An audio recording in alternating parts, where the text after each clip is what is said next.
Baik, selamat pagi untuk kita semua. Perkenalkan nama saya Yunita Yanda, saya program studi pendidikan Universitas dan Kewarganegaraan.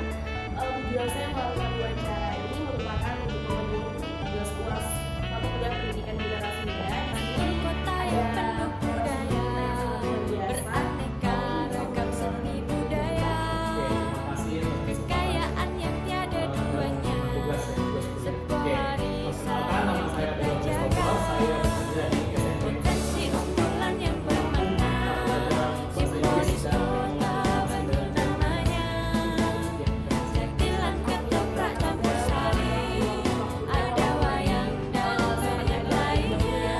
Ini kotaku, ini kotaku, budaya yang indah, kekayaan kita.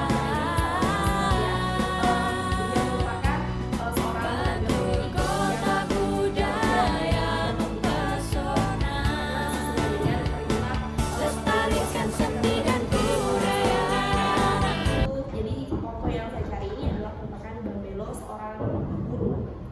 Baiklah, langsung saja mungkin saya langsung menyampaikan beberapa pertanyaan yang ingin saya sampaikan nanti. Langsung saja untuk pertanyaan pertama nih Bang. Banyak sekali nih pada zaman sekarang ini banyak sekali orang yang beropini atau orang yang berpendapat bahwa lebih pantas orang yang memimpin itu orang yang memiliki gender laki-laki dibandingkan daripada gender perempuan. Nah, pertanyaan saya nih Bang, bagaimana sih tanggapan Abang terhadap kesetaraan gender yang seharusnya menanggapi hal tersebut? Oke, terima kasih atas pertanyaannya. Pertanyaannya sangat baik, sangat menurut saya ya, pandangan saya mengenai kesetaraan gender ini kan sudah lumrah dibicarakan dimanapun, jadi baik laki-laki, perempuan dan sebagainya. Tapi menurut pandangan saya sebenarnya sudah tidak ada lagi tentang kesetaraan gender di dalam, terutama di bidang pendidikan ya. Baik itu menjadi kepala sekolah, mau jadi guru ataupun menjadi itu nggak mesti harus yang misalkan laki-laki ini harus jadi kepala sekolah, nggak harus. Tapi menurut pandangan pribadi saya, sejauh mana kemampuan seseorang tersebut dalam menerima tanggung jawab yang diberikan kepada orang tersebut. Contohnya jadi kepala sekolah, kan nggak mesti harus laki-laki yang jadi kepala sekolah kan. Ada mungkin ya yang dari wanita dan sebagainya. Tergantung dari perspektif kita masing-masing. Kan ada orang yang mungkin yang kayaknya yang wanita ini nggak cocok nih jadi kepala sekolah karena ini, tapi ada juga. Tapi menurut pandangan saya pribadi sudah tidak ada lagi di SMP ini, terutama tidak ada lagi tentang kesetaraan gender kan, terutama dari segi kepemimpinan. Jadi itu sebenarnya itu kepemimpinan itu masalah proses pembelajaran dari hari ke hari seperti itu. Kalau tidak salah, kepala sekolah di SMP, SMA dan SMK Nusantara ini cewek apa? Iya, perempuan semua ya. Perempuan.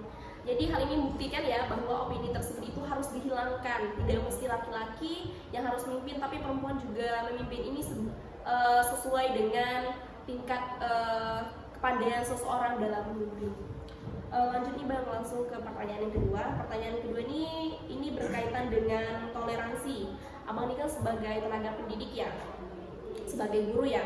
Nah, bagaimana sih cara Abang mengajarkan sebuah toleransi terhadap siswa-siswi? Kita tahu bahwa di kalangan siswa-siswi ini kan banyak sekali yang dari berbeda ragam, berbeda suku, ras, serta budaya. Bagaimana Abang mengajarkan toleransi kepada mereka di dalam kelas? Oke, contoh kecil saja ya mengenai toleransi. Toleransi kan di sekolah ini kan bukan hanya salah satu suku saja, tapi ada berbagai macam banyak suku ya kan. Jadi terutama saya sendiri di dalam mendidik memberikan apresiasi kepada mereka. Contoh kecil saja, ketika ada salah satu perayaan di dalam kelas kita mengucapkan selamat, misalkan selamat Lebaran, selamat Natal, kemudian bagi yang mungkin suku Dayak, mungkin ada yang Gawai Dayak kan diucapkan selamat. Nah, itu salah satu contoh kecil saja di dalam kelas kalau saya menanggapi dalam menghargai ataupun menyikapi toleransi kepada siswa-siswa yang saya ajarkan seperti itu. Memberikan ucapan selamat saja sudah bagi saya sudah hal yang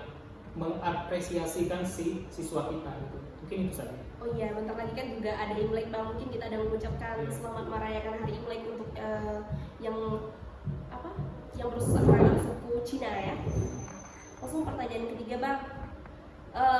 pada selama abang menjadi guru nih, apakah abang sudah merasa adil dalam memberikan sebuah penilaian terhadap siswa, dan cara abang mendidik atau mentransferkan dan mengajarkan ilmu kepada mereka ini, apakah abang sudah merasa adil kepada mereka sama rata atau bagaimana? Oke, ini pertanyaannya ada dua substansi ya. Yang pertama itu mengenai diri saya, kan bagaimana, apakah saya ini sudah adil atau belum. Sebenarnya kalau mengenai substansi yang pertama ini tidak bisa dikatakan oh apakah saya sudah adil, karena saya sulit untuk berkaca ke diri saya sendiri apakah saya sudah adil di kelas. Namun sejauh pandangan saya, bagaimana pengalaman saya dalam mengajar sejauh ini, saya harus banyak belajar, harus banyak belajar lagi dengan guru-guru yang sudah profesional, sudah banyak lagi tentang belajar lagi tentang bagaimana cara bersikap adil kepada siswa, bagaimana cara ini. Nah, substansi yang kedua adalah bagaimana cara saya berlaku adil, kan, berlaku adil di kelas. Contoh kecil saja, ada yang sedang mengerjakan tugas misalnya. Saya ini harus adil kepada si siswa ini misalnya. Ada siswa 1 dan siswa 2. Ini siswa 1 ini sedang mengerjakan tugas misalnya kan.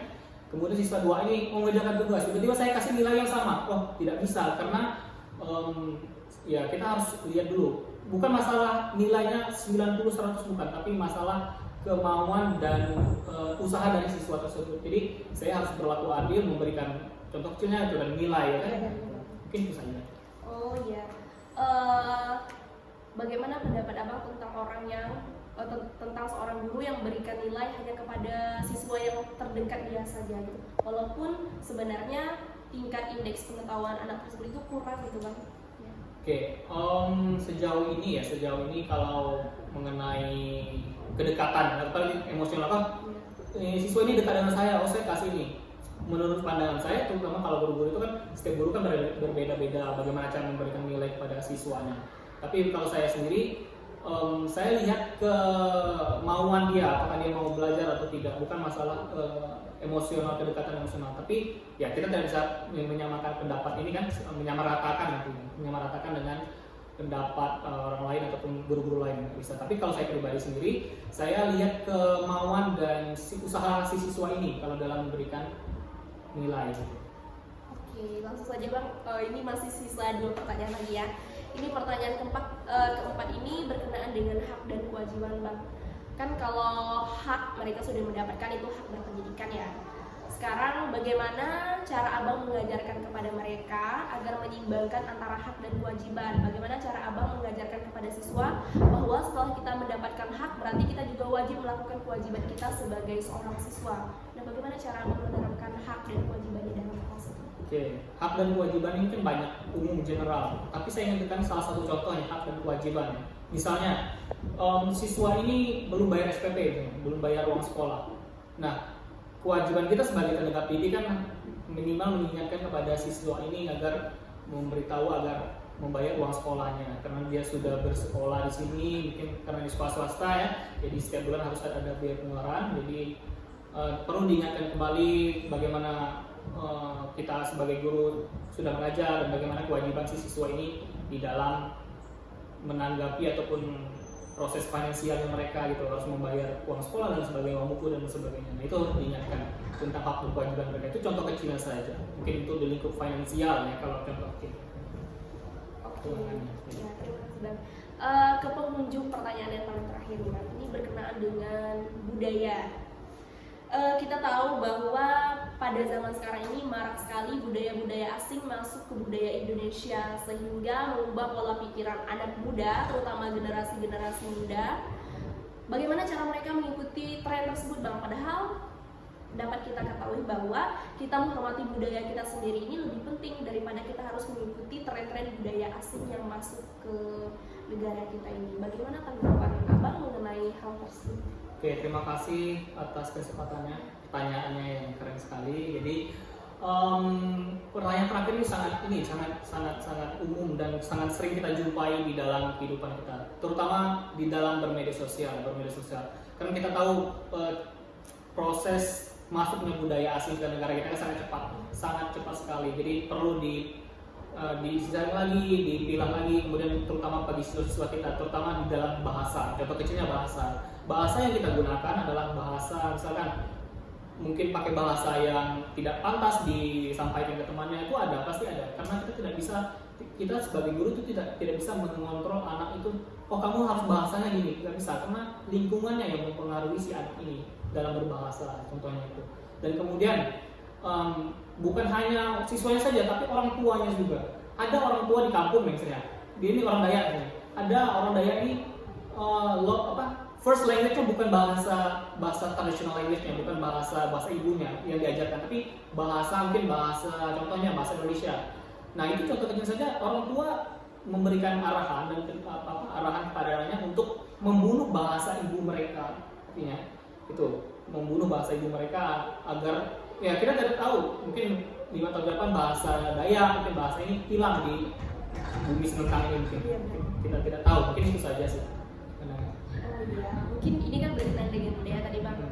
Apa sih budaya yang sangat terkenal di kampung Abang zaman sekarang ini?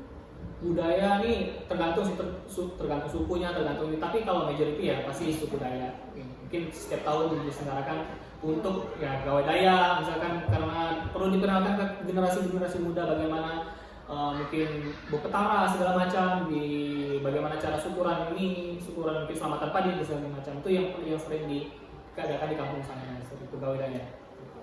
Selanjutnya nih Bang, ada salah satu siswa Abang nih di dalam kelas, pada saat Abang menyampaikan materi, tiba-tiba dia misalnya menonton sesuatu yang tidak berkenan dengan di sosial media, misalnya menonton K-pop ya, yang BTS itu. Nah, itu bagaimana tanggapan Abang? Ini siswa yang cewek misalnya Bang.